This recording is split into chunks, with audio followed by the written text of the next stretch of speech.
There is no greater suffering than attachment, and no greater liberation than detachment. Love is a river that flows. But what happens when the flow is forcefully stopped? Cutting someone off, especially someone deeply loved, feels like severing a limb, painful, unnatural, and deeply unsettling. Yet there are moments when love turns into a source of suffering. It can become a chain rather than a bond, an obligation rather than a joy. The Buddha taught that all suffering arises from attachment. When we cling to a person, an idea, or a past that no longer serves us, we invite suffering. But does cutting someone off truly bring peace, or does it create another form of suffering, one that lingers in the shadows of the heart? The mind, conditioned by attachment, resists loss. It wants to hold on, to believe that love must always mean presence. But Zen wisdom teaches otherwise. To love deeply is not to possess, and to let go is not to abandon. True love in its highest form does not insist on keeping someone near. It understands that sometimes love means allowing things to pass. And so, the question arises, what happens when you cut off someone you love from your life? Do you find peace, or does another storm arise? Let us journey into the depths of this question through a tale of love, loss, and awakening. The silent separation. The two souls had once been inseparable. Like two birds sharing the same sky, they moved together, laughed together, and shaped each other's world. Their love was deep, not just in affection, but in understanding. But love, like the tides, changes with time. What was once effortless became difficult. Conversations that once flowed like a gentle stream turned into a raging river of misunderstanding. Silence, once comfortable, became suffocating. The bond once pure became tainted, with expectations, disappointments, and an unspoken sorrow.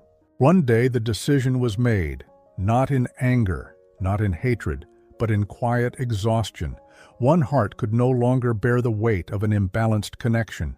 And so the thread that had held them together was cut. There were no harsh words, no dramatic endings, just silence, the absence of presence.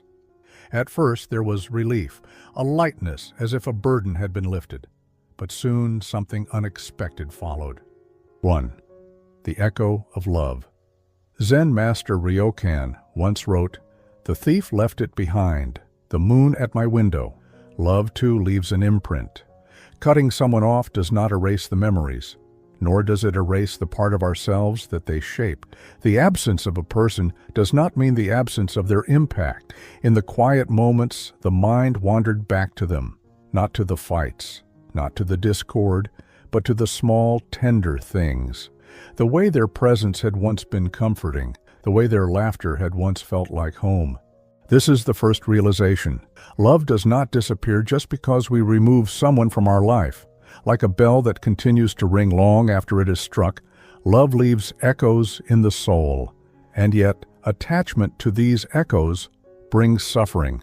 The more one resists them, the louder they seem to become. 2. The illusion of control. To cut someone off is an act of control. The mind believes that by removing the person, it removes the pain. But Zen teaches that suffering is not in the external world, it is within. The source of suffering is not the person, but our attachment to how we wish things had been. One day, while walking alone by a river, a thought arose. Did I cut them off, or was I trying to cut off my own pain? It is easy to believe that by distancing ourselves from a person, we are freeing ourselves from suffering. But in truth, suffering is not outside. It is within. The river does not resist the rock in its path. It simply flows around it. But the mind, in its illusion of control, tries to remove the rock entirely, believing this will bring peace. Only when the mind learns to flow, to accept the past without resistance, does true peace arise. 3. The lesson in pain. Pain is a great teacher, but only if one listens. Cutting someone off is often an escape from pain, but the lesson remains unfinished. Until the lesson is learned, the pain will return. perhaps in different forms, with different people, but always with the same core. The heart, the wounded, was forced to face a truth. Love is not about keeping, nor is it about losing. It is about understanding. When love begins to hurt, it is not a sign to run. It is a sign to learn, to see clearly, to understand what attachment had masked. And so, the pain transformed, not into regret, not into longing, but into wisdom. 4. True detachment is love. To cut someone off in anger is not detachment, it is resistance. True detachment is not the absence of love, but the purification of it. As a Zen monk once said, to love a flower is not to pluck it, but to let it grow freely. To truly let go of someone is not to cut them off in bitterness, but to release them with love, to accept that they were part of the path and that their presence, whether near or far, is still a blessing. And so, instead of resisting the memories, there was gratitude. Instead of regret, there was acceptance. The heart no longer clung to the past, nor did it push it away. It simply was. The deeper wisdom of letting go. The act of cutting someone off often feels like an assertion of power, a declaration that one is moving forward, free from past entanglements. But in truth, it is not the act itself that determines peace. It is the mind's relationship with the act. If a person is removed from one's life with anger or resentment, the separation is incomplete. The body may be free, but the mind remains trapped, replaying old memories, seeking closure, or harboring silent wounds. True detachment is not about forcing absence, but about attaining inner stillness, where love no longer binds and loss no longer wound.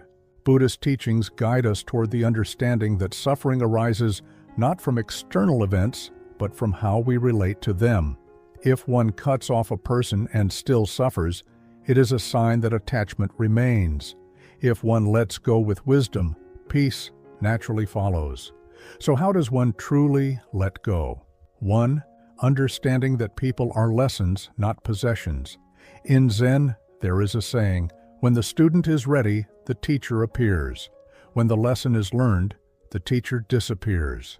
Every person who enters our life comes for a reason.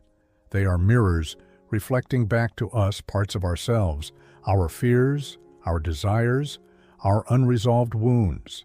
The pain of losing them is often not about losing them, but about losing what they represented. Perhaps they gave us a sense of belonging, of purpose, or of validation. When they leave, it is these attachments that hurt, not the person themselves.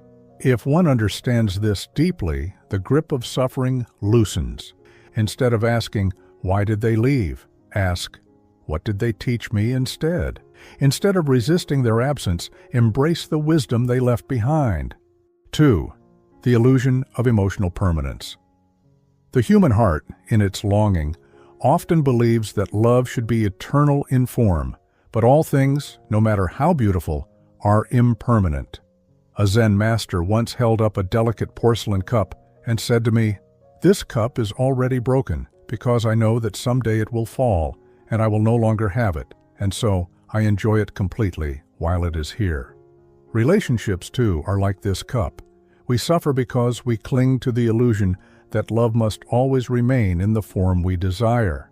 But love is not static. It evolves, transforms, and sometimes fades. When one resists this natural flow, suffering arises. Instead of lamenting what was lost, embrace the impermanence of all things. Only then can one truly love without fear. 3. The art of non-attachment, loving without clinging.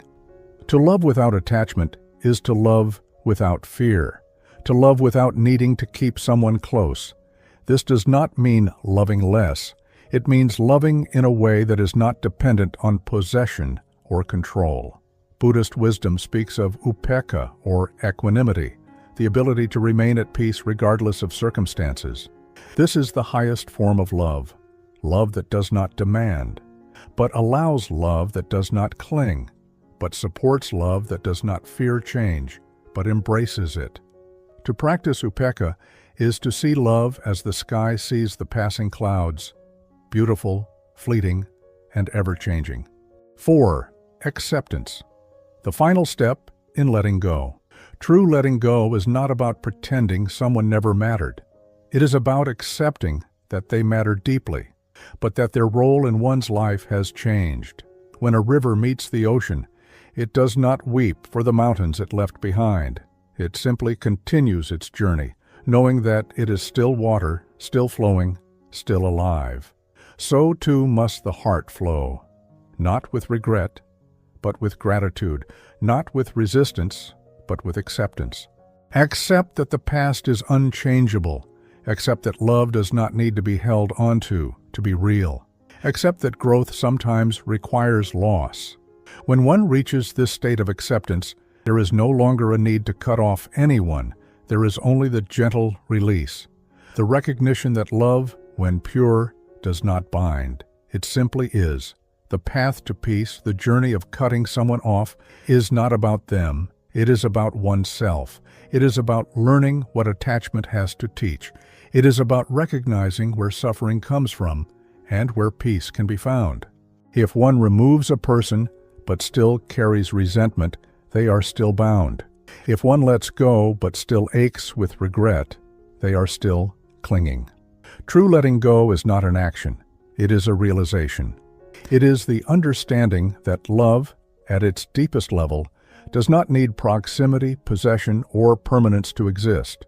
And when one truly understands this, they no longer ask, "What happens when I cut someone off?" Instead, they ask, "What happens when I free my heart?" And in that question lies the key to liberation. Thanks for watching. Hope you enjoyed this video. Don't forget to subscribe to my channel for more content like this. Just click the subscribe button below and hit the notification bell so you never miss an update. Also, feel free to leave a comment and let me know what you'd like to see next. See you in the next video.